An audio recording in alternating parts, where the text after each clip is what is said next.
రేపే చంద్రగ్రహణం అండి. ఈ యొక్క వీడియో గర్భిణీ స్త్రీలకు మాత్రమే అంకితం. మిగతా వారంతా ఈ యొక్క వీడియోను స్కిప్ చేసేయండి. ఎందుకు ఇలా అంటున్నాను అని అంటే చాలా అర్థం ఉంది.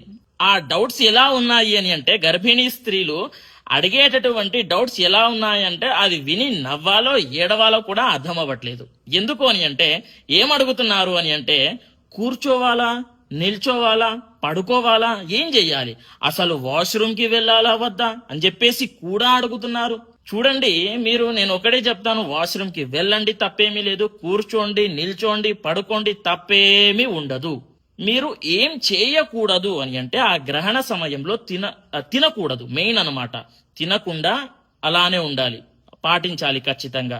అదే విధంగా ఏంటి అని అంటే ఆ సమయంలో మూవీస్ లాంటివి చూడకూడదు, డాన్స్ లాంటివి చేయకూడదు. ఎలాగో చెయ్యరు, అయినా సరే చెప్తున్నాను. మీరు అడిగేటటువంటి డౌట్స్ ఎలా ఉన్నాయి మరి నేను కూడా చెప్పాలి కదా. అలాంటివి చేయకూడదు. అదే విధంగా ఆ సమయంలో నేను చెప్పేది ఏంటి అని అంటే దేవీ కవచం చదువుకోండి. గ్రహణ సమయంలో దేవీ కవచం చదవడం ద్వారా చాలా అద్భుతంగా ఉంటుంది. ఎందుకు అని అంటే అత్యంత శక్తివంతమైనటువంటి కవచం అది. మీరు గ్రహణ సమయంలోనే కాదు, ఎప్పుడు చదువుకున్నా సరే అద్భుతంగా ఉంటుంది అనేది అందరికీ తెలియజేయండి. గ్రహణ సమయం అయితే అందరికీ తెలిసిందే కదా. స్వస్తి, సర్వే జనాః సుఖినో భవంతు.